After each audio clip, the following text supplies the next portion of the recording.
जय हिंद। एमपीपीएससी के द्वारा नया रिवाइज कैलेंडर जारी कर दिया गया है और उसमें कुछ एग्जाम्स की जो डेट है उनको लेकर जबरदस्त बदलाव आया है।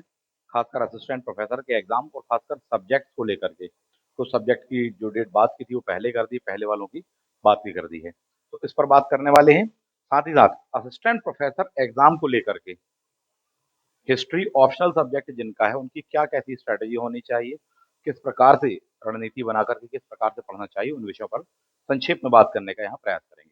सबसे पहले तो आप कैलेंडर को देख लीजिए। ये दिया है आपको न्यू एग्जाम कैलेंडर, रिवाइज्ड वाला है ये आपका। ठीक, इसमें जो आपको डेट्स दी गई हैं सहायक प्राध्यापक परीक्षा 2022 वाली जो है ये 28 जनवरी 2024 को होने वाली है। ये आपको दिया है किन किन विषयों की है ये। यहाँ पर अगर अपन देखेंगे तो इतिहास, गृह विज्ञान, गणित, संस्कृत, वनस्पति, वाणिज्य, अंग्रेजी, हिंदी इनका होने वाला है। ये आपको यहाँ पर साफ साफ दिया हुआ है। वहीं आगे आप देखें कुछ और भी चीजों में बदलाव आपको देखने के लिए मिलेगा। ये वाला जो आपको दिया हुआ है ये बिल्कुल इसी का बड़ा सेक्शन है ताकि आप इमेज क्लियरली देख पाए, तो इसके लिए है। जबकि पहले ये एग्जाम डेट क्या हुआ थी, 26 मई 2024 हुआ करती थी या दी गई थी पिछले कैलेंडर में। यहाँ पर आप देखेंगे 28 जनवरी वाले डेट्स के ये दिए हैं, जबकि 26 मई वाले जो है वो ये दिए हुए हैं। तो यहाँ पर हुआ करता था इतिहास का, है ना, 26 मई को होना था इतिहास विषय का, गृह विज्ञान इत्यादि का, जबकि नए वाले में उसको किसका करे क्या कर दिया है, 28 जनवरी वालों कर दिया। इसी प्रकार से कुछ विषय यहाँ के यहाँ शिफ्ट कर दिए हैं। सीधी बात यह है कि जो लोग ये सोच रहे हैं या ये जानते हैं कि मई में इन विषयों का एग्जाम है, एक बार कैलेंडर को बड़े अच्छे से देख लें। एग्जाम की डेट्स में बदलाव आ गया है, अब आपका एग्जाम 28 जनवरी को है साहब। तो धोखा ना हो जाए उस चीज को लेकर कि साहब हम मई मान के चल रहे थे, जनवरी में एग्जाम हो गया, वो भी ऑप्शनल सब्जेक्ट इतना बड़ा। क्लियर बात है। इसके अलावा आप और भी देखें, कराधान परीक्षा वगैरह डेट्स वगैरह बाकी एग्जाम्स की नहीं बदली गई है, ये आपको दिया हुआ है। 2 जून कर दी गई है कुछ विषयों को लेकर, रसायन, अर्थशास्त्र, भूगोल, विधि, भौतिक शास्त्र, राजनीति शास्त्र, समाजशास्त्र, प्राणी शास्त्र करके दिया हुआ है। और 17/11 को तो है ही आपके 20 अन्य विषय वाले। तो ये पॉइंट आपको यहाँ दिया हुआ है। चलिए, तो यहाँ इस वीडियो में स्पेशली बात करने वाले हैं कि एग्जाम की रणनीति क्या हो अगर आपका एग्जाम 28 जनवरी को, आप उन सब्जेक्टों से बिलोंग करते हैं 28 जनवरी को, तो किस प्रकार से पढ़ें, क्योंकि पहले बड़ा आराम से लग रहा था कि हाँ मई में होगा एग्जाम, और ये आप समय आराम से तैयारी करना चालू करेंगे। अब दिसंबर में एमपीपीएससी प्रीलिम्स भी है, नेट वेट भी है, प्लस उसके पश्चात में आपको ये वाला एग्जाम दिया गया है। ठीक है, अपने पास में एमपीपीएससी प्री का मेंस वाला बैच उपलब्ध है, असिस्टेंट प्रोफेसर का भी बैच उपलब्ध है, हिस्ट्री ऑप्शनल बैच उपलब्ध है, पेपर 1 जिसको करना हो तो वो भी उपलब्ध है। उसके बारे में डिटेल्स आपको दी गई है। आगे बढ़ जाते हैं। अब इसकी सही रणनीति क्या हो, क्या कैसा होना चाहिए, किन किन सेक्शन में आप इसको बांटे, किस प्रकार से आप देखें।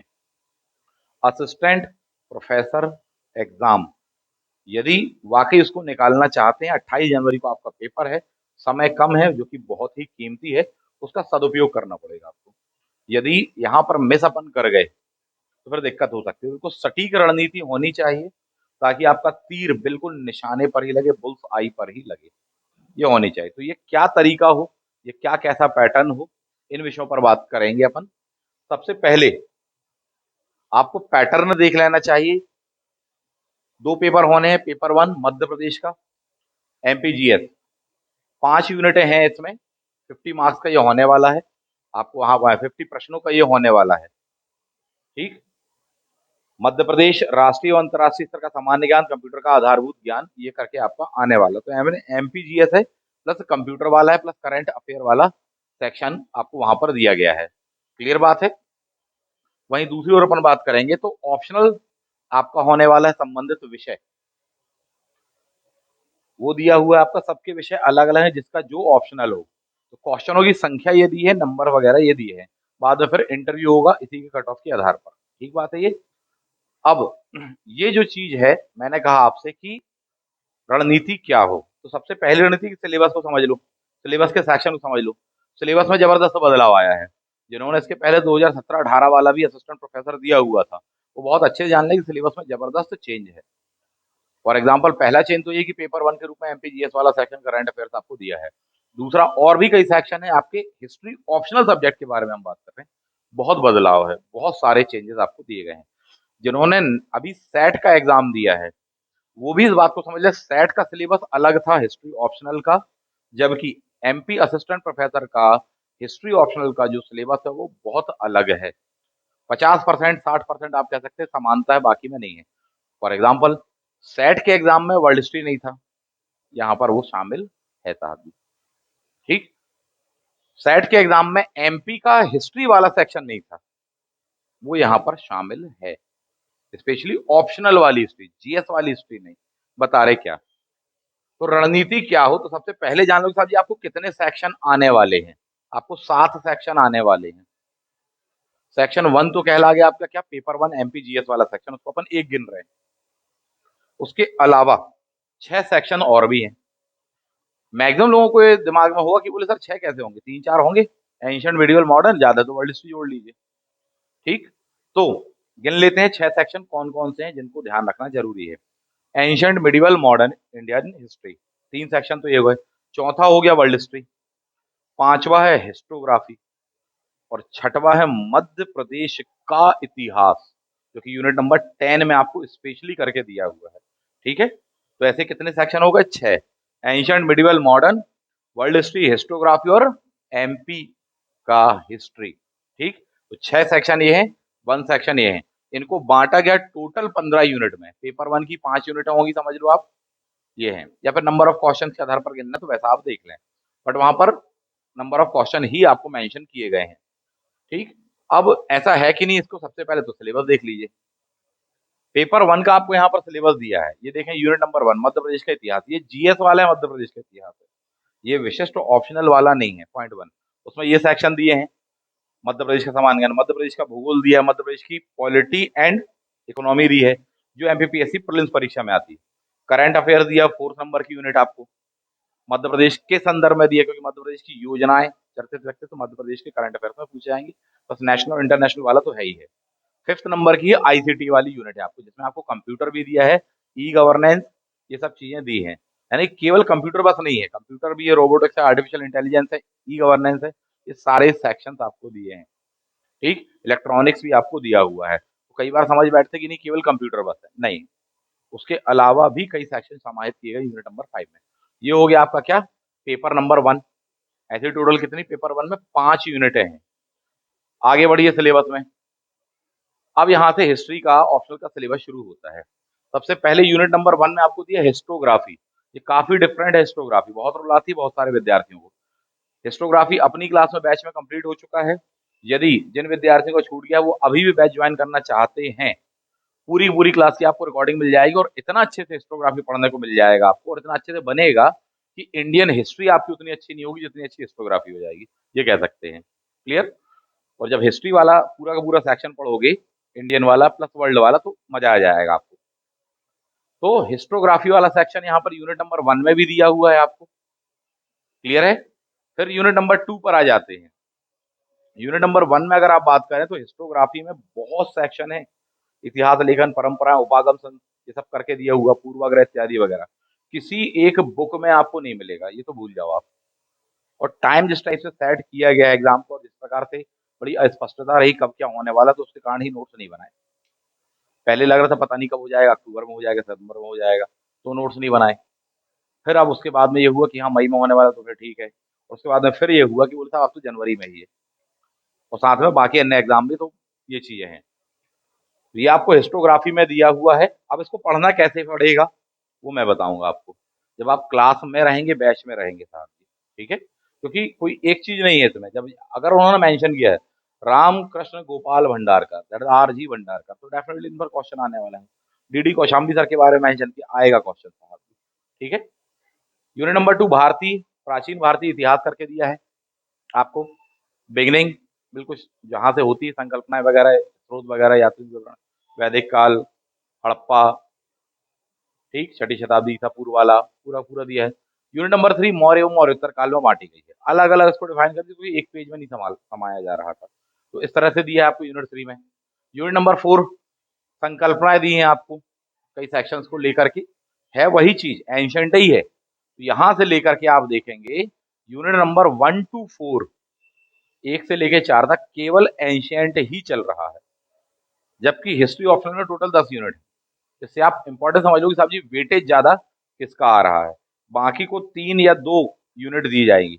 4 यूनिट में आपको केवल एंशिएंट हिस्ट्री वाला सेक्शन दिया हुआ है, ठीक है। और हिस्टोग्राफी वाला सेक्शन आप देखेंगे तो उसको मिला करके 4 है, उसको हटा देंगे तो फिर 3-3 में अपन उसको बांटने वाले हैं साहब, ठीक है। बड़ा सेक्शन है एंशिएंट का। तो अभी तक 2 सेक्शन हो गए, हिस्टोग्राफी प्लस एंशिएंट हिस्ट्री। चौथी यूनिट कंप्लीट है। 5वीं यूनिट से आपका मध्यकालीन भारतीय इतिहास जो कुछ होता है वो सारी चीजें दी गई हैं। उनमें से कई सेक्शन को स्पेशली डिफाइन किया गया है, विशेषकर ये वाला, उसके बाद वाला। पहले ये सेक्शन बस हुए करते थे, चाहे एंशिएंट का हो चाहे मिडिवल का। अब ये जो चीजें हैं ना कि अलग से आपको सांस्कृतिक जीवन, सामाजिक आर्थिक धार्मिक जीवन, इनको मेंशन किया गया है। इनको मेंशन किया गया है, यानी कि यहाँ पर अदर सेक्शन को लेकर क्वेश्चन पूछेंगे उसी वाले टॉपिक के, यहाँ पर अलग। तो ये 2 यूनिट में इसको समाहित किया गया है। तो ये मिडिवल वाला सेक्शन हो गया। यूनिट नंबर 7 आधुनिक भारत का इतिहास, कुछ भी नहीं छोड़ा, सब दिया है। जो आपकी किताब में दिया वो भी दिया, जो किताब में नहीं दिया टॉपिक के नाम से वह भी आपको दिया। विशालकाय सिलेबस है। 2 यूनिट में यहाँ पर आपको 7 और 8 में मिल जाएगा क्या, मॉडर्न। 9वें नंबर की यूनिट क्या दी है आपको, वर्ल्ड हिस्ट्री दी हुई है। अभी तक जितनी यूनिट है देखिए पहले उसको क्लियर कर दो। यूनिट नंबर 1 क्या है आपका, हिस्टोग्राफी वाला सेक्शन है। यूनिट नंबर 2, 3, 4 है ना, 3 यूनिट में क्या दिया आपको, एंशिएंट। हिस्टोग्राफी मिला के टोटल 4 हो जाती है वो, ठीक। उसके बाद में मिडिवल दिया आपको 2 यूनिट में, तो 4 2 6 यूनिट। 7 और 8 में क्या दिया आपको, मॉडर्न। यानी बाकी सेक्शन में मिडिवल और मॉडर्न में 2-2 यूनिट में समाहित किया है। जबकि एंशिएंट वाला सेक्शन आपको कितने यूनिट्स में दिया, स्पेशली 3 यूनिट्स में दिया गया है।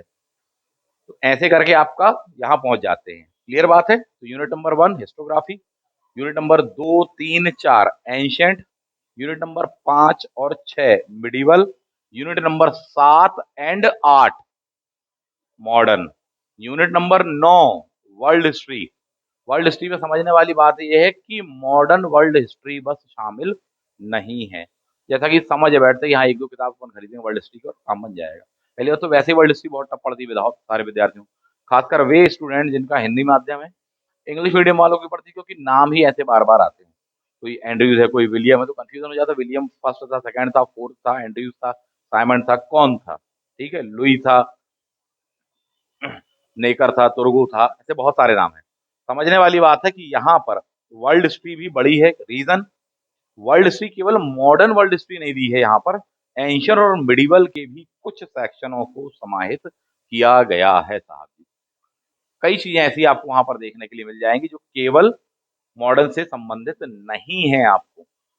फॉर एग्जाम्पल जैसे आपसे कहा गया रोमन साम्राज्य, दास्ता, अभिजात तंत्र, इसका मतलब आपको मिडिवल वाला सेक्शन, एंशिएंट वाला सेक्शन पढ़ना पड़ेगा। सिलेबस में मेंशन है रोमन साम्राज्य तो डेफिनेटली आएगा।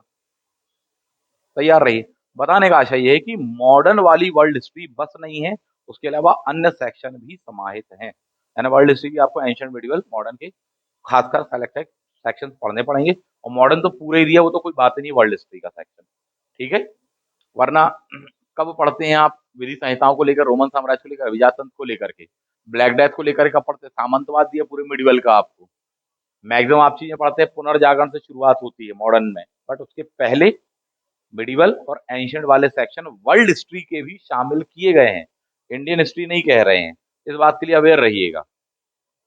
तो ये सेक्शन आपको दिए हुए हैं वर्ल्ड हिस्ट्री के। वर्ल्ड हिस्ट्री भी आपको 1945-50 तक की ही दी हुई है, बहुत बड़ा सेक्शन है अपने आप में। यूनिट नंबर 10, इसको मैंने कहा था 6 नंबर का सेक्शन, मध्य प्रदेश का इतिहास एवं स्वाधीनता आंदोलन। यानी इसमें पूरा एंशिएंट, मिडिवल और मॉडर्न मध्य प्रदेश की हिस्ट्री आ गई आपकी। तो ये अपने आप में विशाल है। एंशिएंट, मिडिवल, मॉडर्न, ये जरूर है कि एक यूनिट में आपको दे दिया 10वें नंबर की। तो ये मेरा आपसे कहने का आशा था कि साहब इनको प्रिपेयर रखना पड़ेगा आपको। विशाल काय सिलेबस है, और यदि मेंशन किया गया सिलेबस में उन टॉपिक्स को, तो डेफिनेटली उसमें से क्वेश्चन आने वाले हैं। और अपने आप में एक माइलस्टोन होगा, अपने आप में एक निर्धारित करने वाला तत्व होगा सिलेक्शन को लेकर के।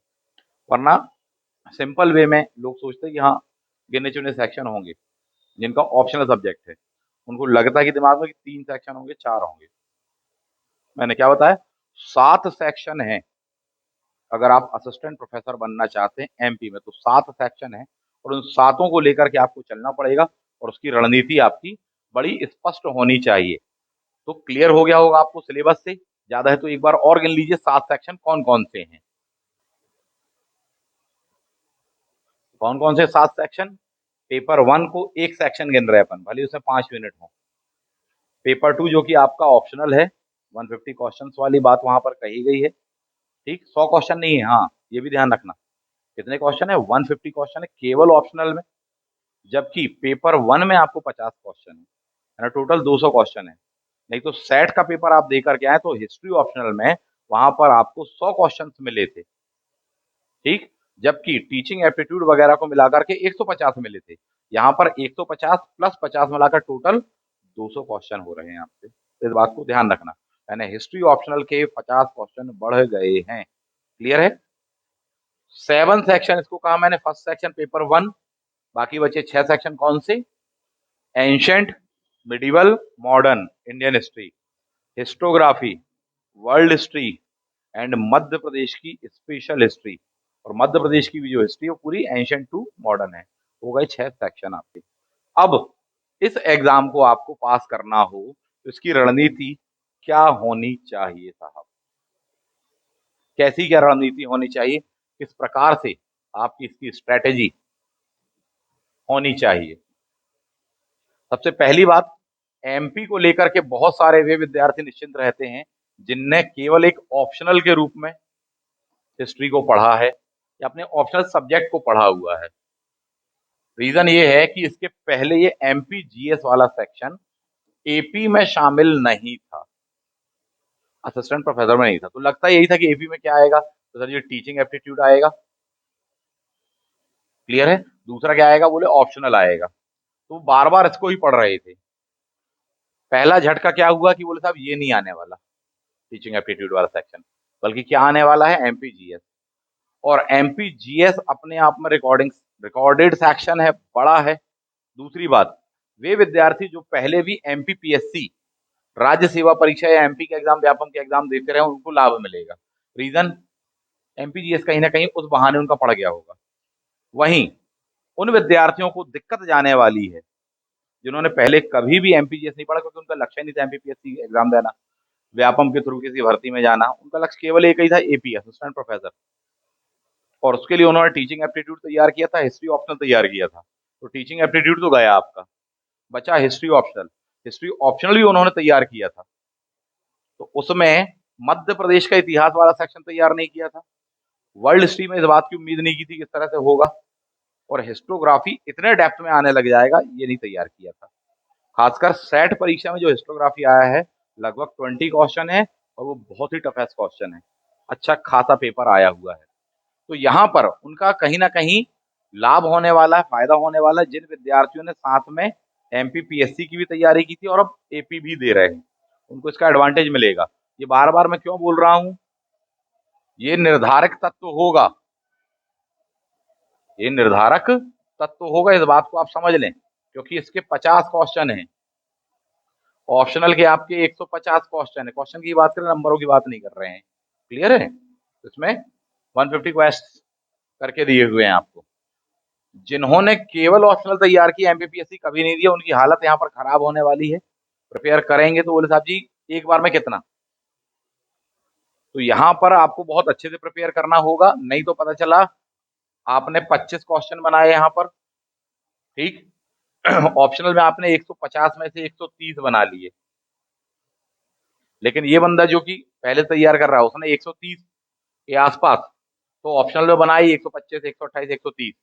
और वो एमपीजीएस के सेक्शन में अगर उसका स्ट्रॉन्ग निकला एमपी वाला सेक्शन, क्योंकि उसमें काफी पीएससी दी हुई है, तो पता चला वो 40-45 बना देगा यहाँ पर, सीधे 10 से 15 क्वेश्चन आपसे लीड ले जाएगा। तो फिर क्या करोगे? तो चिंता करने की बात नहीं है, इसलिए नहीं है क्योंकि पहले से अपन इसकी रूपरेखा बना रहे हैं, रणनीति बना रहे हैं, सोच रहे हैं, विचार रहे हैं हम कहाँ पीछे खड़े हैं, हम पीछे क्यों खड़े हैं, कोई आगे क्यों खड़ा है, वो जो आगे खड़ा उसकी बराबरी में उससे आगे कैसे क्या पहुंचे जाए। तो पहले वस्तु स्थिति समस्या इत्यादि को, उससे संबंधित सेक्शनों को समझना पड़ेगा, तब ना रूपरेखा बनाओगे। ये थोड़ी बस उठाए और पढ़ने बैठ गए, सिर्फ उठाए और पढ़ने बैठ गए वाले कभी सेलेक्ट नहीं होते, आप जान लो कॉम्पिटेटिव एग्जाम में। केवल पढ़ना बस नहीं है, उसके साथ साथ बहुत सारी चीजें होती है सिलेक्शन में।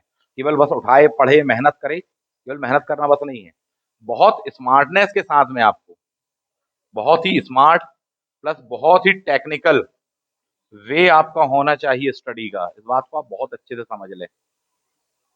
तो पहले अपना मूल्यांकन की हम अभी आज की डेट में कहाँ खड़े हैं, जीवन भर यहीं नहीं खड़े रहेंगे। आज की डेट में यहाँ खड़े हैं, अगले 2 महीने 3 महीने में हमको चीजों से आगे निकलना है, उसके लिए ही आत्म मूल्यांकन किया जाता है। अपन गलत जगह खड़े हैं, बुरी स्थिति में खड़े हैं, तो उसको सुधारेंगे, अच्छा बनाएंगे, इसके लिए ही मूल्यांकन किया जाता है। इसलिए नहीं कि डिप्रेशन लेने के लिए कर रहे हैं मूल्यांकन। क्लियर बात है। तो पहले इन पॉइंट्स को समझ लें अपन बहुत अच्छे से। अब इसके आगे बढ़े अपन। सिलेक्शन आपको लेना है, एग्जाम देने के लिए नहीं पढ़ रहे हो, एग्जाम देना है आपको या सिलेक्शन लेना है, ये दो अलग अलग बातें हैं। बोले हाँ फॉर्म भरा है, एग्जाम देना है मुझे, एग्जाम देना है के लिए तैयारी अलग है। पढ़ो, कहीं से भी पढ़ो, कैसे भी पढ़ो, जो तरीका हो। क्योंकि सिलेक्शन लेना है तो इसका मतलब है बहुत स्पेसिफिक पढ़ना पड़ेगा। Point one. Point number two, जो कि मोस्ट इंपॉर्टेंट, आपको किसी बहुत ही अपडेटेड टीचर के साथ में, अनुभवी शिक्षक के मार्गदर्शन में रहना ही पड़ेगा। उसका कोई विकल्प नहीं है। यानी कि क्या चाहिए, एक अनुभवी शिक्षक चाहिए साहब जी,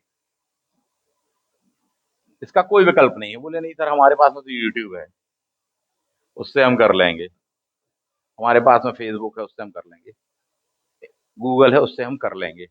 एक स्पेसिफिक पर्सन जो आपको गाइड कर सकता है, वो आपको कभी यूट्यूब नहीं कर सकता। बहुत सारे विद्यार्थी इस फिराक में रहते हैं, बोले नहीं वो वाले टॉपर का हमने इंटरव्यू देखा तो उन्होंने ऐसा ऐसा बताया था। वो जो टॉपर ने आपको बताया हुआ कि उसने यूट्यूब वगैरह और बाकी चीजों उसको कहाँ से तैयार किया था, उसने 2 4 5 साल कहीं कोचिंग की थी। ये बात या तो उसने बताई या फिर जानबूझ के छुपाई है, क्यों छुपाई है वो पता नहीं, मुझे नहीं मालूम। तो समझो इस बात को। क्यों? क्योंकि यहाँ पर गूगल, इंटरनेट और यूट्यूब पर इतना कंटेंट उपलब्ध है कि साहब समझते ये है कि इसमें काम का क्या है। और बहुत सारे ऐसे सेक्शन हैं जो कि चीजें अच्छी हैं, नो डाउट, परंतु सिलेक्शन लेना कॉम्पिटेटिव एग्जाम में, उसके लिए क्या पढ़ना, कैसे पढ़ना, स्पेसिफिक पूरा अनुशासन के साथ में, 1 नंबर टॉपिक से लेके 1,000 नंबर तक के टॉपिक वो नहीं मिल पाते आपको। और गुणवत्ता परक कई बार नहीं मिल पाता, आप देख देख के समय बर्बाद करते हो, पूरा मिसगाइड हो जाएगा, बिखर जाएगा आपका अंत। तो इस बात को समझो। संक्षेप में मैं ये कहूंगा, जिनकी तैयारी 90% है, उनको केवल 10% ब्रश अप करना, उनके लिए ये चीज बहुत अच्छी होती कभी भी। लेकिन अगर कोई इससे विपरीत स्थिति में खड़ा है कि बोले सर तैयारी केवल 10% है, अभी 90 करना है, तो उनके लिए बेस्ट वे यही होता है कि कोई अनुभवी शिक्षक, सीधी बात है, कहीं पर अच्छी जगह कोचिंग आप ज्वाइन कर लो साहब जी। साल 2 साल वहां पर आपको गुजारना पड़ेगा, 3 महीने बचे तो 3 ही महीने गुजारो अब। क्यों? क्योंकि पहले से गुजारना थे। अब जिसके साथ में ये स्थिति बनी है, भागम भाग मच गई है। 28 जनवरी को एग्जाम से भगदड़ की स्थिति हो गई है। 3 महीने में एमपीजीएस तो छोड़िए साहब जी, वो तो चलो फिर भी जैसे तैसे। 3 महीने में आपको हिस्ट्री ऑप्शनल भी तैयार करना है। और हर किसी का जो ऑप्शनल सब्जेक्ट है वो एपी में विशालकाय दिया गया है, इस बात को आप समझिएगा। 3 माह दिए गए हैं, इस चुनौती को समझो सबसे पहले तो। इन 3 माह में ना, अगर व्यक्ति तैयार करने बैठेगा और सही गाइडेंस में नहीं है, तो अगले 2 महीने तो केवल एंशियंट वाला एक सेक्शन पढ़ते रह जाएगा, और बाकी बचे 5 सेक्शन ऑप्शनल सब्जेक्ट के, वो केवल 1 महीने में औपचारिकता के रूप में करेगा। क्योंकि सिलेबस इतना विशाल है कि सिर साइड से पकड़ोगे तो इस डायनासोर की, टीरेक्स डायनासोर की पूंछ छूटेगी, और पूंछ साइड से पकड़ोगे तो सिर छूटेगा वाली स्थिति, अगर अकेले अकेले में। तो बेस्ट है अनुभवी शिक्षक। मैं आपको हिस्ट्री ऑप्शनल के लिए एक अच्छा गाइडेंस दे सकता हूँ, अगले 3 महीने में कैसे क्या तैयार किया जाए वो सब बता सकता हूँ। कहीं और आपको मिल रहा, कोई अच्छा मिल रहा है, डेफिनेटली कर लो, बट रिस्क लेने की संभावना नहीं है। क्योंकि अगर ऐसा कुछ लगा कि साहब जी 1 महीने के बाद अपन को लगा कि गड़बड़ चल रहा है, तो फिर आपका समय तो गया, फिर वो बचत नहीं हो पाएगी। क्योंकि अब डेट आ गई साहब जी 28 जनवरी वाली, और वो हो जाएगा एग्जाम, समझिए इस बात को। तो अब 3 माह में आपको इतना विशाल का ये सिलेबस भी समाप्त करना है, प्लस एमपीजीएस वाला सेक्शन भी करना है। और एमपीजीएस हो चाहे ये वाला सेक्शन हो, दोनों में 80% मार्क्स आप मानकर चलिएगा। 80% कम से कम कह रहा हूं मैं। कैसा भी पेपर आए, मैं कह रहा हूं कि टफेस्ट पेपर आएगा, आएगा ही जो कि, तब भी आप इससे कम उम्मीद नहीं करना कट ऑफ की। एमपीजीएस में 80% अच्छे खासे पेपर आए हैं। प्रिंसिपल ग्रेड जैसे एग्जाम में 60% पेपर जिनको बन गया, बहुत बड़ी बात है। असिस्टेंट रजिस्ट्रार का एग्जाम अब भी एमपीपीएससी ने लिया, 60% जिनको बन गया, बहुत बड़ी बात है। लेकिन अब जो यहाँ कूद रहे हैं, वो ध्यान रखना कि साहब जी 80% खींच देंगे। क्यों? क्योंकि अवेयर हो गए कि साहब अच्छा ऐसा पेपर आ रहा है, टफ टफ आ रहा है, तो अब क्या तैयार करो? बोले टफ वाले सेक्शन को भी तैयार करो। पहले ये था कि यहाँ एक मॉडरेट लेवल पर पेपर आता था, तो वैसी मानसिकता थी, वैसी प्रिपरेशन थी। अब मालूम चल गया है धोखा नहीं है, एकदम से नहीं आ रहा है, अब तैयारी करके वो जाएंगे। पहले बिना तैयारी करे वैसे चले गए थे, बोले इस लेवल का आता है। बिना तैयारी का मतलब ये नहीं कि बिल्कुल कुछ नहीं पढ़ा था, उसका मतलब ये है कि हाँ बोले साहब इस लेवल का पेपर आता, तो इस लेवल की तैयारी करके गए थे। ये चीजें एग्जाम में आती, इनको पढ़ के गए थे। ये चीजें नहीं आती, इनको नहीं पढ़ के गए। अब लेकिन जिस प्रकार से पेपर आ रहा है, बोले ये चीजें एग्जाम में बहुत आ रही हैं, इन सेक्शनों से ही बहुत आ रहा है। अब वो उस मामले में पहले से सचेत हैं, वो पढ़ के जाएंगे। पढ़ाने वाले पढ़ाएंगे, हम पढ़ा रहे हैं क्लास में, इसलिए आपको बता रहे हैं कि साहब अब इस चीज में वो 80% टच कर जाएंगे, कोई बड़ी बात नहीं है, और इससे ज्यादा भी टच कर सकते हैं। क्लियर बात है ये। दूसरा पॉइंट, एमपीपीएससी का जो प्रीलिम्स का पेपर होता रहा है, जिसको अपन बोलते हैं स्टेट सर्विसेज, हमेशा ध्यान रखना वो ग्रेजुएट लेवल का होता है। कौन सा? Graduate level.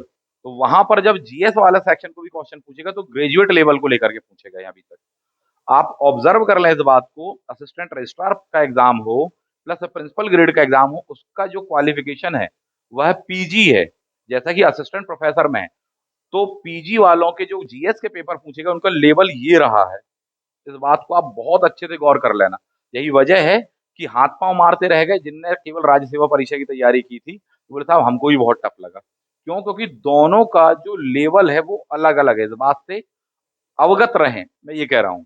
सेम होने वाला असिस्टेंट प्रोफेसर में पीजी लेवल, तो यानी वो यहां से आएगा पेपर, इस लेवल पर आएगा। इस बात को समझिए। एक आपको इंडिकेशन दे रहा हूँ, एक तरीका बता रहा हूँ कि उसको किस प्रकार से देखो, वरना गड़बड़ हो जाएगी साहब जी।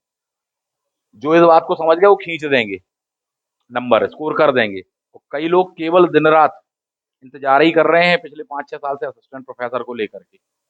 हमारे पास से खुद ऐसे विद्यार्थियों लगे हुए हैं लगातार, और उनमें से कई ऐसे जिनको समझाया था कि एमपीजीएस वाला पढ़ लो, सिलेबस बदलने वाला, आज से 3 साल पहले बताया था, 2 साल पहले, पढ़ लो। कुछ ने बात मानी, एमपीजीएस पढ़ने लगे। उनसे कहा था टाइम पास के लिए एमपीपीएससी का एग्जाम दे देना, जीएस की तैयारी इस बहाने हो जाएगी। कुछ ने माना, और कुछ ऐसे महानतम थे जिन्होंने कहा अरे नहीं सर, रहने दीजिए, करना है ठीक है, रहने दीजिए, नहीं होगा ऐसा, सिलेबस चेंज थोड़ी होगा, आपके कहने से थोड़ी है। सही बात है, हमारे कहने से थोड़ी होता सिलेबस। अब उनके ऊपर ये बम फटा है एमपीजीएस वाला 50 क्वेश्चन का। एक एक क्वेश्चन आपके सिलेक्शन में अंतिम रूप से भूमिका निभाता है। बूंद बूंद से सागर भरता, उसको ही कहते हैं। हर जगह से जितनी अधिक बूंदें उठा सकते हो उतनी उठा लेना। क्लियर? वो कैसे उठाएंगी, वो इसके बिना तो भूल जाओ आप।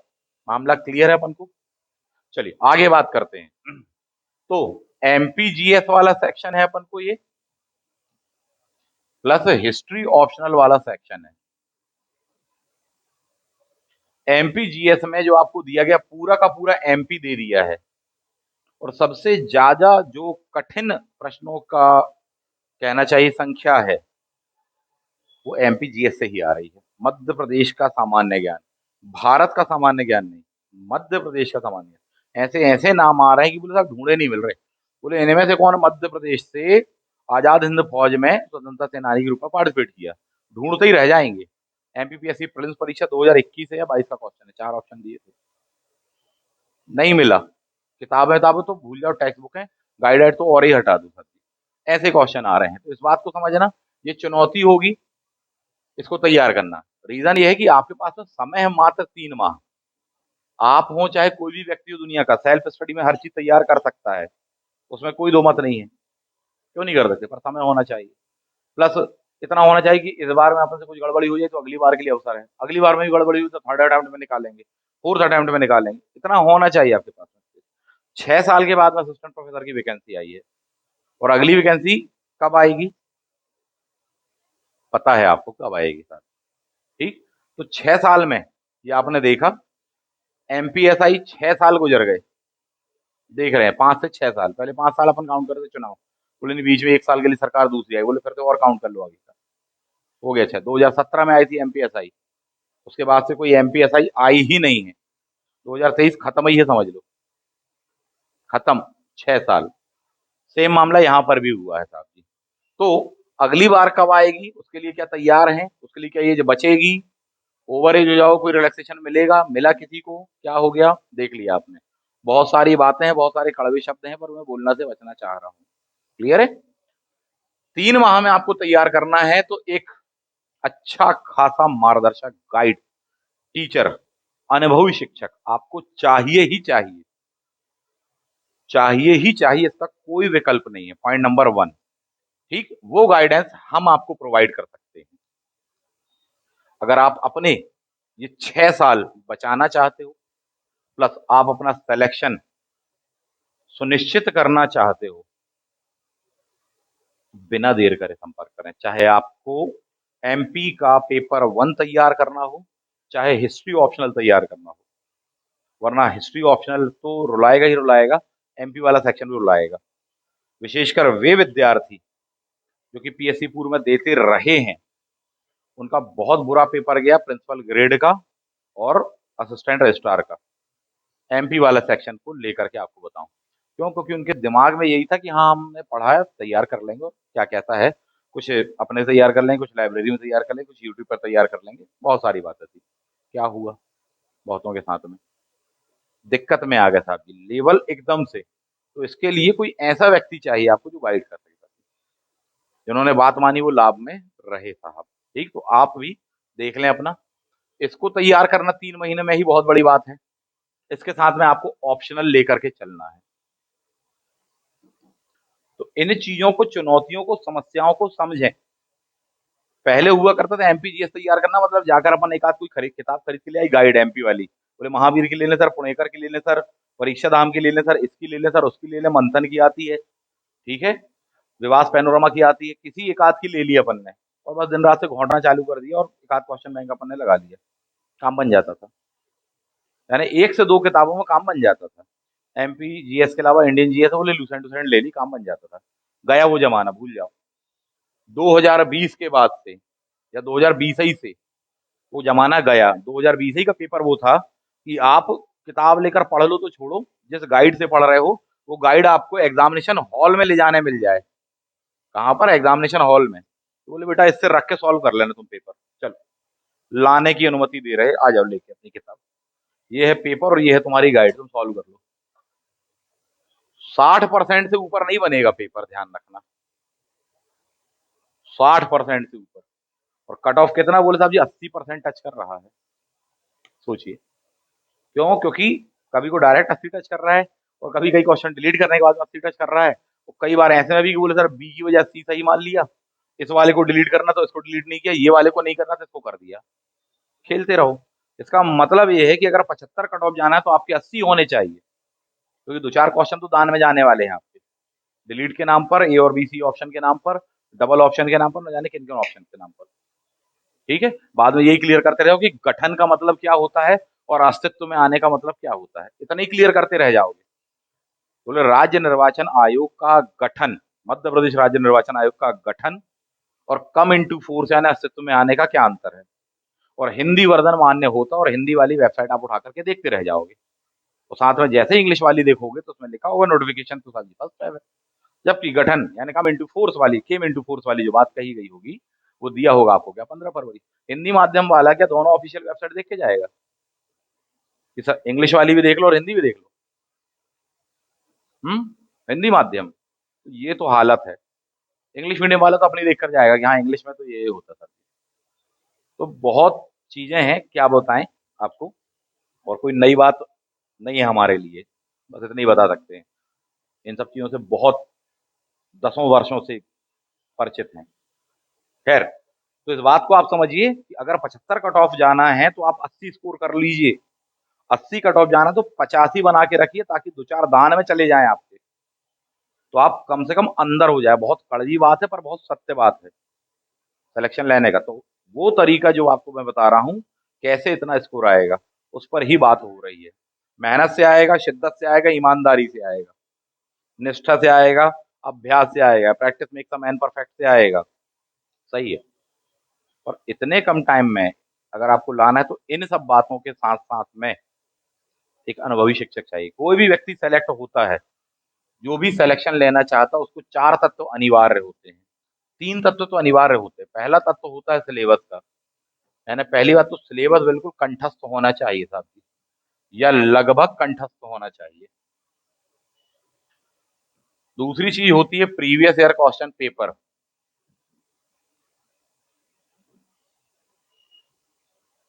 ये आपने देखे हो। और तीसरी चीज होती है गुरु, शिक्षक, मेंटर, मार्गदर्शक, ये चीजें। ठीक। तो इसको बोल रहे हैं अपन मार्गदर्शन। बहुत सारे विद्यार्थी ये सोचते हैं कि नहीं, जमाना बदल गया है, डिजिटल है, ये है वो है। कभी नहीं बदलेगा। इंसान का स्थान कभी भी कोई मशीन नहीं ले सकती, ना इस शताब्दी में ना अगली शताब्दी में। बहुत क्रिस्टल क्लियर बात है। वो आपकी चीजों को सरल बना देंगे, पर केवल आपकी बस चीजों को सरल नहीं बनाएंगे, बाकी लोग भी उन चीजों का, तकनीकों का, उन डिवाइसेस इत्यादि का उपयोग कर रहे हैं। कंपटीशन का लेवल बढ़ेगा ही, घटेगा नहीं। क्लियर बात है। और उसका एडवांटेज आपको मिलेगा, और उसके साथ में बाकी लोगों को भी मिलेगा। तो जो अनुभव होता है, जो ज्ञान होता है, उसका महत्व सदैव बना रहेगा। 19-20 बस हो सकता है, बाकी और कुछ भी नहीं है साहब जी। और समय सबसे कीमती है। जितनी बात आप यूट्यूब वगैरह इत्यादि में 100 वीडियो देख करके निकालोगे, 100 घंटे देख करके निकालोगे, वही वाली बात यहाँ पर 2 घंटे 4 घंटे में बता दी जाएगी आपको, या उससे ज्यादा अच्छी बात बता दी जाएगी आपको 1 घंटे में। 100 घंटे आपने वो जो डाले वो तो बर्बाद हुए, ये नहीं समझ पाते बहुत सारे। और बहुत सारी बातें हैं साहब, क्या बात करें। खैर, पहली बात प्रीवियस ईयर क्वेश्चन पेपर कितने उपलब्ध हैं आपके पास में? एमपी असिस्टेंट प्रोफेसर को लेकर कितने उपलब्ध हैं? एक ही मिलेगा आपको, 2018 वाला। उसके पहले का, उसके पहले का जो मिलेगा तो गया जमाना, वो 1994-95 वाली बात। पेपर का लेवल उस समय का बिल्कुल अलग था। 1994-95 एमपीपीएससी हो चाहे आईएएस का पेपर, जैसा आता था, अब वैसा पेपर साहब, बोले साहब कांस्टेबल के एग्जाम में आ रहा है, या उससे भी टफ आ रहा है कांस्टेबल के एग्जाम में। अब क्या बोले, इतना बदल गया है जमाना। तो हर ही जगह जमाना बदला है, इस बात को समझिए। तो ये उपलब्ध ही नहीं है आपके पास में, बट ये हम आपको उपलब्ध करा देंगे। बट ये हम आपको उपलब्ध करा देंगे। बड़ा अजीब सा लगेगा कि पेपर ही नहीं हुआ, कैसे उपलब्ध करा देंगे, फिर भी करा देंगे। कि जहां से वो क्वेश्चन पेपर आपको आना है, वो चीज मैंने कही कि किन चीजों में प्रैक्टिस करना चाहिए आपको, किस जगह से प्रैक्टिस करना चाहिए। 100 किताबें हैं, कौन सी एक या दो काम की है, वो बताएंगे आपको। कौन सी चीजें काम की हैं, नहीं तो अभ्यास तो लगा रहे हैं अपन बाजार में उपलब्ध चीजों से, लाभ ही नहीं मिलेगा साहब जी। औपचारिकता बस पूरी हो जाएगी कि हाँ औपचारिकता है, बट सिलेक्शन लेना है कि पेपर देने जाना है, दोनों अलग अलग बातें हैं। ठीक है। सिलेबस ये आपका होना चाहिए कंठस्थ, पहली प्रायोरिटी। नहीं है तो कम से कम हेडिंग और उसके अंदर के मोटे मोटे सेक्शन तो याद होने चाहिए कि हाँ ये है। पता ही नहीं है लोगों की, हाँ जो 10 यूनिटें हैं वो कौन सी हैं। जैसे कि मैंने कहा 6 सेक्शन है, पता ही नहीं है 6 सेक्शन कौन से हैं। ये चीजें हैं कहीं ना कहीं। तो वो कैसे क्या होगा और उसको कैसे डील करना है, वो एक अलग ही फॉर्मेट है, बताएंगे हम आपको। कोई एक क्लास में नहीं बताई जा सकती, मैंने यूट्यूब पर वीडियो बना के डाल दे, संभव ही नहीं है। हर एक टॉपिक को अलग तरीके डिफाइन करना पड़ेगा। हर एक टॉपिक को कि साहब जी आप एंशिएंट वाला सेक्शन तैयार करें मौर्य काल एक अलग तरीके से, गुप्त वाला काल एक अलग तरीके से, कॉन्सेप्चुअल अप्रोच पर आ रहा है क्वेश्चन पेपर। सेट का आप पेपर देख लो, एमपी सेट का आज तक के रिकॉर्ड में सबसे टफेस्ट पेपर है, सबसे टफेस्ट पेपर। उससे टफेस्ट कोई पेपर ही नहीं आया हिस्ट्री ऑप्शनल में, साफ शब्दों में कहूँ। उस पेपर को बनाना मतलब जबरदस्त चुनौती है, लेवल बढ़ा ही है। तो जब एग्जामिनर उस बात के लिए प्रिपेयर है कि बढ़ा ही रहा, तो आप क्या कर रहे हो? आप वही ट्रेडिशनल पद्धतियों से पढ़ रहे हो, आज से जो 5 साल पहले 10 साल पहले पढ़ रहे थे। दिक्कत में आ जाओगे साहब जी। ठीक। कई विद्यार्थी वो ऐसे भी हैं कि बोले सर हम तो हर साल पढ़ रहे हैं, नेट का एग्जाम देते हैं, नेट का जीआरएफ है, नेट है, ये है वो है। वो एक अलग एग्जाम है, उसका जो पैटर्न है वो बिल्कुल अलग है। ये एग्जाम का सिलेबस और पैटर्न बिल्कुल अलग है, पॉइंट 1। पॉइंट नंबर 2, ये तो सैद्धांतिक बात हो गई। व्यवहारिक बात ये है, और ये ध्यान रखना, बहुत सारे ऐसे विद्यार्थी होते हैं जो उसी साल का आईएएस का जो राज्य सेवा परीक्षा होती है, उसी साल की वो क्वालिफाई कर लेते हैं, लेकिन उनका एमपीपीएससी की राज्य सेवा परीक्षा में रुक जाता है। जो एमपीपीएससी की राज्य सेवा परीक्षा प्रीलिम्स निकाल लेते हैं, उनका आईएएस का प्रीलिम्स राज्य सेवा परीक्षा रुक जाता है। दोनों में सिलेबस तो कॉमन है, लगभग लगभग। जीएस उसमें भी है, जीएस इसमें भी है, थोड़ी सा एमपी का सेक्शन बस बढ़ जाता है, यही है ना। ऐसा क्यों होता है कि जो यहाँ पास है वो वहां फेल है, जो वहां पास है वो यहाँ फेल है। बहुत ही rarest of the rare person होता है जिसका दोनों एक ही साल में एक ही बार में निकला हो। बोले 2 महीने पहले ये वाला एग्जाम दिया, ये भी क्वालिफाई किया, वो वाला दिया, वो वाला भी क्वालिफाई किया। कुछ होते हैं, और उनके पास में बहुत खास मानदंड होता है, बहुत खास ब्रह्मास्त्र होता है, बहुत खास समझ होती है, बहुत अच्छा मार्गदर्शन होता है, और वो जरूरी नहीं समझते आपको बताना वो क्या है, वो मैं आपको बता सकता हूँ, इस बात को समझ लो आप। तो नेट का पेपर आपका निकल रहा है, या निकाल रहे हैं, या दे रहे हैं, तैयार कर रहे हैं, जेआरएफ उठा रहे हैं, वो एक अलग चीज है। यहाँ पर जो एमपी का पेपर आने वाला असिस्टेंट प्रोफेसर का, उसका लेवल बिल्कुल ही अलग होगा। बिल्कुल अलग ये होगा कि जो जो आप वहां पढ़ के आए हैं उनमें से मात्र 50% क्वेश्चन यहाँ पर आएगा, और 50% बाकी क्वेश्चन कहीं और ही से आएगा, तो आपने सुना भी नहीं होगा। यही वजह है कि अंतर आ जाएगा। और रही बात जेआरएफ की, तो गिनी चुनी पोस्टें हैं असिस्टेंट प्रोफेसर में, ठीक। और जितनी पोस्टें हैं उसके 10 गुना स्टूडेंट तो ऐसे होंगे ही जो कि जेआरएफ क्वालिफाइड होंगे, आप इस बात को ध्यान रखना। यानी फॉर्म भरने वाले, मान लो पोस्टों की संख्या है 10, ठीक, तो जेआरएफ क्वालिफाइड बंदे कम से कम 100 तो होंगे ही, आप इस बात को ध्यान रख लो। और टोटल फॉर्म भरने वाले 1000 होंगे। एक उदाहरण दिया मैंने आपको, क्लियर। ये किसी को नहीं मालूम कितने लोगों ने फॉर्म भरा है, अप्लाई किया, और अभी कितने लोगों को अप्लाई करने में मिलेगा, ये नहीं मालूम। एक उदाहरण दिया, यदि उसकी संख्या 10 है तो अकेले जेआरएफ वाले 100 खड़े होंगे, और नंबर ऑफ कैंडिडेट तो 1000 होंगे फॉर्म भरने वाले। बहुत कम पोस्टों को उठाना है, एक से एक होनहार खड़े हैं, कंपटीशन इन लोगों में है। उन 10 पोस्टों के लिए मुश्किल से 100, 200, 300, 500 लोगों में कंपटीशन है। तो पोस्टों की संख्या कभी भी कम होती है, तो वो कैसे आप डील करें या आप सिलेक्शन लें, वो चीजें केवल आपको वही व्यक्ति बता सकते जो लगातार अनुभवी हो, साहब जी, जो लगातार उससे जुड़ा हो, लगातार उसके लिए पढ़ा रहा हूँ, मैं पढ़ा रहा हूँ लगातार। सिलेबस इतना विशाल का है, यही वजह है कि मैंने शायद फीस ज्यादा रखी है, पर इस बार थोड़ी सी घटा दी, अभी डिस्काउंट दे रहे हैं। जिसको भी एडमिशन लेना संपर्क कर लेना। Point number 1।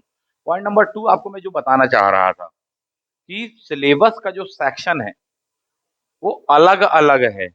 यानी कि ये वाले एग्जाम का, असिस्टेंट प्रोफेसर का, प्लस अदर एग्जाम में, या अन्य स्टेट का, या सेंट्रल यूनिवर्सिटीज का जो असिस्टेंट प्रोफेसर का हिस्ट्री ऑप्शनल वाला सेक्शन हो, या अन्य क्वेश्चन पेपर का हो, पेपर 1 का हो, बहुत अलग अलग सिलेबस है। प्लस नेचर जो है बॉडी का, पेपर लेने वाली, इस बॉडी का नेचर अलग है, और इस बॉडी का अलग है। इस बॉडी का कैसा क्या नेचर होना चाहिए, तो मैं आपको गाइड करता हूँ। एक धोखा और भी होता है विद्यार्थियों के साथ में, वो भी बता देते हैं।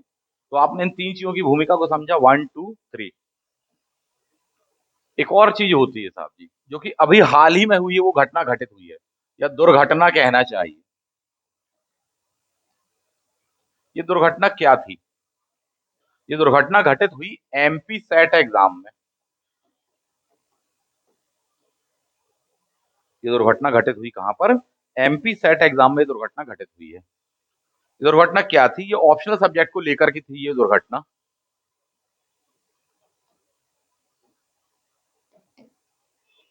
हिस्ट्री ऑप्शनल के लिए बता रहे हैं, हिस्ट्री। तो जैसा कि आप जानते हैं, एक सेक्शन होता है इसमें हिस्टोग्राफी, परिचित है, ठीक। एक सेक्शन होता है एंशियंट, एक सेक्शन होता है मेडिवल, एक सेक्शन होता है मॉडर्न। तो ये था एमपी सेट में 4 सेक्शन, जबकि एपी वाले में 2 सेक्शन आपको जुड़े हैं। एक तो वर्ल्ड हिस्ट्री है, क्लियर, और दूसरा आपका जुड़ा हुआ है एमपी की ऑल हिस्ट्री, या ऑल एमपी हिस्ट्री, ठीक। पर अभी दुर्घटना की बात करते हैं, क्या दुर्घटना हुई इस बात को समझिए और सीख ले लेना इससे। बहुतों का पेपर बिगड़ा एमपी सेट का। पहली बात तो क्यों बिगड़ा जान लो, यही वो दुर्घटना है। उनको लगा था कि साहब जी देखिए एग्जाम आगे होगा, बढ़ेगा, डेट बढ़ी है, एक बार बढ़ी, एक और बार शायद बढ़ जाएगी, पहली तो इसी के कारण दुर्घटना होने वाली है। ये व्यक्ति पर मान बैठता हमारी तैयारी नहीं शायद और बढ़ जाएगी, नहीं बढ़ी सेकंड टाइम में, फर्स्ट टाइम में तो बढ़ गई साथी। ठीक। दूसरा पॉइंट यहाँ पर ये हुआ कि उनने ये मान करके बैठे थे, उनका अभ्यास टूट गया। क्या टूट गया? अभ्यास छूट गया। ये थी वो दुर्घटना। और अभ्यास के अभाव में विद्या नष्ट हो जाती, गुरुदेव और स्वामी विवेकानंद जी के अनुसार। अभ्यास के अभाव में विद्या नष्ट हो जाती है। इनका अभ्यास छूट गया। कैसे छूट गया? इनका अभ्यास ऐसे छूट गया कि साहब पहली बात तो ऑप्शनल लोग कितना पढ़ते हैं, नेट का एग्जाम जो दे रहे हैं केवल वही पढ़ रहे थे ऑप्शनल अपना, सेट का तो एग्जाम ही नहीं हुआ 6 साल से। पॉइंट नंबर 1, उनको लगा 6 साल पहले मैं जिस स्पीड से पढ़ता था उस स्पीड से मैं पढ़ूंगा तो मैं 2 माह में पूरा पूरा सिलेबस पढ़ लूंगा, क्योंकि आज से 6 साल पहले ही मैंने 2 माह में पढ़ लिया था। अब होने वाला ये है कि उन्होंने अपने ऑफिस से, अपने अन्य कार्यों से, अपनी अन्य चीजों से अवकाश लेकर अपने आप को फोकस करना एग्जाम के पहले कब चालू किया? मात्र 2 माह पहले। उनको लगा था 2 माह में वो तैयार कर लेंगे। काफी लंबे समय से पढ़ा नहीं था, अभ्यास छूट गया था। और जब तैयारी करने की बारी आई तो पता चला 2 माह में से, यानी 60 दिन में से 50 दिन तो इन 4 यूनिटों में से पता चला एक ही सेक्शन पढ़ते रह गए, कोई एंशियंट 50 डेज, कोई 50 डेज पता चला कि बोले मॉडर्न ही पढ़ता रह गया। और बाकी जो बचे 10 दिन उसमें अंधाधुंध उठा पटक करके पता चला हिस्टोग्राफी और ये और वो और बराबर हो गया था। जिस लेवल पर पढ़ना था वो तो भूल जाओ। इम्बैलेंस, असंतुलन की स्थिति हो गई और उसके कारण वो पेपर बिगड़ा, जो कि कहलाती दुर्घटना। क्योंकि क्या छूट गया? अभ्यास छूट गया। ये बिल्कुल वही उन्होंने सोच लिया था कि मैं एग्जाम के 2 महीने पहले ऑफिस से छुट्टी लूंगा और 2 महीने में कर लूंगा, सब चीज प्रैक्टिस सेट भी लगा लूंगा, पढ़ भी लूंगा और यहाँ के एग्जाम का भी, करंट अफेयर्स का भी देख लूंगा, ये भी कर लूंगा वो भी। कुछ नहीं हुआ, मैक्सिमम का बहुत कुछ नहीं हो पाया। ये भी पेपर एक बिगड़ने की वजह रही। ऐसा क्यों हुआ? ये ऐसा इसलिए हो क्योंकि वो जो गैप आ गया, अभ्यास छूट गया 6 साल का, उसके कारण। आज से 6 साल पहले आप बिल्कुल फास्टेस्ट दौड़ते थे, 100 मीटर स्प्रिंट मारने में सक्षम थे, 2-5 किलोमीटर दौड़ लेते थे। वो आपकी पुरानी यादें थी। आपको लगा कि 6 साल के बाद में भी मैं वैसे ही दौड़ लूंगा। अभ्यास छूट गया बीच में, ओवरवेट हो गए, बहुत सारी चीजों, अब वही चीज करने का प्रयास करेंगे तो उतना नहीं बचा स्टेमिना, उतना, क्योंकि अभ्यास नहीं बचा, वो छूट गया। तो ये घटना हुई, उसके कारण दुर्घटना हुई साहब। पता चला कि लास्ट मोमेंट के आखिरी 5 दिन 10 दिन में बोले सर पूरा हिस्ट्री पढ़ा है सर, और वहां की शुरुआत जो अपने पास में दिन अपन ने निर्धारित की तो उसमें से एक ही सेक्शन पढ़ते रह गए और वो भी पूरा अच्छे से ढंग से नहीं पढ़ पाए। ये हुआ है। बहुत सीधा सीधा बोलना मैं पसंद करता हूँ। बहुत सारे विद्यार्थियों को मैंने देखा, समझदारों को देखा और जरूरत से ज्यादा समझदारों को भी मैंने देखा है। इसलिए बता रहा हूँ, गलती मत करना। एक बिल्कुल संयोजित तरीके से, सुनियोजित तरीके से, संयमित तरीके से, संतुलित तरीके से आपको सतत अभ्यास करना चाहिए, सतत रूप से पढ़ते रहना चाहिए यदि आप वो सिलेक्शन लेना चाहते हो। तो ये वो कुछ ऐसे पॉइंट्स हैं जो कि आपकी रणनीति में सहायक होंगे। अब इसके बाद में जो सेक्शन आपका बच रहा है, हिस्ट्री ऑप्शनल को लेकर के भी और एमपी को लेकर, एमपी पर जानबूझ से ज्यादा बात इसलिए नहीं कर रहे हैं क्योंकि वो अपने आप में बहुत विशाल है। भले ही उसमें से 50 क्वेश्चन आने, बहुत लंबी कहानी है वो, आप ध्यान रख लो, बहुत ज्यादा। क्यों? क्योंकि उसमें ऐसे ऐसे क्वेश्चन आ रहे हैं कि पता चला जिनका हिस्ट्री ऑप्शनल है उनसे जीएस के हिस्ट्री वाले क्वेश्चन नहीं बनेंगे। ऐसे ऐसे क्वेश्चन आ रहे हैं सर। जिनका कंप्यूटर सब्जेक्ट रहा, बी इत्यादि वगैरह किया, उनसे बोले साहब जी पूरे क्वेश्चन तो हमसे भी नहीं बन रहे कंप्यूटर के, ऐसे लेवल पर पेपर आ रहा है। उसके लिए अलग बात करेंगे अपन कभी को, अभी ऑप्शनल पर बस बात कर रहे हैं यहाँ पर। तो आपको यदि ऑप्शनल तैयार करना है, पहली बात तो ये है कि साहब जी जुड़ो, क्लास ज्वाइन करो आप, तो सबसे पहला पॉइंट। फिर भी अपने आप से तैयार करना चाहते हो, सबसे पहले आप अपनी बुक से निर्धारित कर लो। तब उसके भी पहले सिलेबस बहुत अच्छे से मैच कर लो कि साहब जी किस चीज के लिए क्या क्या चाहिए। बुक से निर्धारित कर लो, कम से कम रखना। ये नहीं कि ग्रंथालय बना ली, लाइब्रेरी बना ली, कम से कम। नोट्स वोट्स बनाने का तो आप भूल जाओ, इसका तो आप भूल जाओ कि बोले अगले 3 महीने में नोट्स भी बनाओगे, तो शॉर्ट नोट्स भूल जाओ। हाँ, माइक्रो नोट्स अगर जानते हो टेक्निक, कि जिस बुकलेट को पढ़ रहे हो उसी बुक में वही नोट्स बना लेना, छोटा सा पुर्चा बस बना लेना, छोटी सी A4 वाली कॉपी या कुछ में बना के कर लेना, वो कहलाएगा माइक्रो। बिल्कुल कम से कम लिखना है, जब बिल्कुल अति आवश्यक हो तभी नोट डाउन करो, अदरवाइज मत करो। तो ये सब टेक्निक होती हैं, बताएंगे क्लास में। तो नोट्स मेरे ख्याल से अब नहीं रखना चाहिए आपको ये वाला।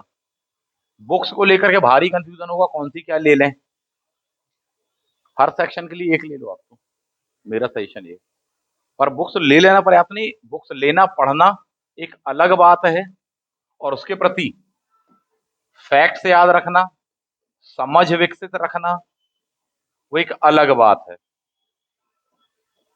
और एग्जामिनेशन हॉल में याद आ जाना, इन सब के लिए अलग अलग तरीके होते हैं, अलग ही बात है। पढ़ लेना, हाँ पढ़ लिया, पहली चुनौती तो यही कि अगले 3 महीने पढ़ लो, बड़ी बात है कि पढ़ ही लो, एक ही बार गो थ्रू हो जाओ हर टॉपिक के सिलेबस के, बहुत बड़ी बात है। सिलेबस का हर सेक्शन आपको पढ़ने मिल जाए, ये तो और ही बड़ी बात है। पहले ही आप जान लो वो मिल ही नहीं रहा आपको, अच्छे खां को नहीं मिल रहा है, केवल और केवल एक्सपीरियंस पर्सन बताएगा ये चीज यहाँ मिलेगी, ये यहाँ मिलेगी। यहाँ कोई ऐसी किताब नहीं है कि बोले आप हिस्टोग्राफी केवल एक किताब से बन जाएगी क्या पूरी, एंशियंट हिस्ट्री केवल एक किताब से बन जाएगी क्या, मिडिवल हिस्ट्री एक किताब से बन जाएगी क्या पूरी, नहीं है। बुक लिस्ट सर्च करोगे यूट्यूब पर बहुत सारी मिलेंगी, जितना सर्च करोगे उतना भयंकर समस्याओं और कहना चाहिए कि संशय वाली स्थिति होगी साथी। मेरा सीधा सा कि आप तो एक चयनित कर लो जो आपके नेचर के अकॉर्डिंग हो, आपकी परिस्थितियों के अकॉर्डिंग हो, कि आप कितने क्या घंटे दे सकते हो, कितना क्या पढ़ सकते हो, इनको पहले से पढ़ के रखा, इन बातों को आप क्लियर कर लो। कोई एक एक रख लो, एक सेक्शन को लेकर के, तो 5-6 सेक्शन है, 7 सेक्शन है, उनको लेकर के एक रख लो आप अभी। ठीक, अगर अपने स्तर पे करना हो, यदि हमारे स्तर पे करना है तो हम बताएंगे कौन सी वाली लेनी है और किस सेक्शन को कौन सी वाली से पढ़ना है। क्यों? क्योंकि ये इतनी मोटी बुक लेकर के आए हैं आप, उसमें 100 टॉपिक दिए हैं, वो हम बताएंगे कि ये वाली है, ये ले लो। इन 100 टॉपिक में से मुश्किल से 5 ही टॉपिक काम किया, बाकी अलग कर दो। तो ये वो चीजें होंगी साहब जी, ठीक है, तो हर जगह के लिए अलग अलग है। तो ये चीजें कर लें, प्लस पढ़ने के दौरान में आप अभी से अभ्यास करना चालू कर दें साहब, ताकि कम से कम ये है कि बहुत हायर लेवल के क्वेश्चन आपको ना मिले। तो इतना तो कि हाँ बेसिक तो आप गलत ना करें, बेसिक क्वेश्चन तो आपके सही होने चाहिए, इतना जरूर कर लेना साथी, इन बातों को ध्यान रखना। ठीक है, तो ये एक शुरुआत होगी आपकी, प्लस रिवीजन बार बार करें, रिवीजन बार बार करें, कुछ ये रणनीति आप अपनाइए। और इसके अलावा भी बहुत कुछ है, बहुत कुछ है, प्रैक्टिस सेट लगाना, रिवीजन करना, इसके अलावा भी बहुत सारी चीजें हैं, वो केवल रेगुलर क्लास में ही संभव हो सकती है, मैं सीधा सीधा कह पाऊंगा आपको ये वाली बात। तो जो पॉइंट्स मुझे लगे आपके साथ में चर्चा करना चाहिए, जो 3 माह की चुनौती आपके सामने खड़ी हो गई है, 28 जनवरी को आपका ऑप्शनल सब्जेक्ट का भी पेपर है एपी को लेकर के, मुझे लगा कुछ पहलू से आपको परिचित करा दें कंपैरेटिवली, कि हाँ आप खुद ही परिचित होते चले जा रहे हैं, जैसे जैसे दिन गुजर रहे हैं, जैसे जैसे समय बर्बाद हो, उसके बाद में आप खुद ही परिचित होने वाले हैं और फिर आप सीख लें। उसकी वजह ज्यादा बेहतर मुझे ये लगा कि मैं पहले ही से आपको आज के दिन में इस वीडियो के माध्यम से परिचित करा दूं कि क्या क्या दिक्कतें होंगी, उनमें से कुछ दिक्कतों से तो आप कम से कम अवेयर रहेंगे, धोखा खाने से बचेंगे, तैयारी कर पाएंगे। इसलिए मैंने ये कहा, बताने के लिए और भी बहुत कुछ है, हर सेक्शन को लेकर अलग अलग चीजें हो सकती हैं। क्लियर है? इन बातों को दिमाग में रखें, इसको स्टडी करें, इसके अनुसार अपनी रूपरेखा, रणनीति, अपना मैनेजमेंट डिसाइड करें साहब जी, तय करें कंटेंट वगैरह को, बिना देर करे अब स्टार्ट कर दो। अब तो मान के चलो कि 3 महीने आपके पास में समय ही नहीं है, टाइम है ही नहीं आपके पास में अब तो।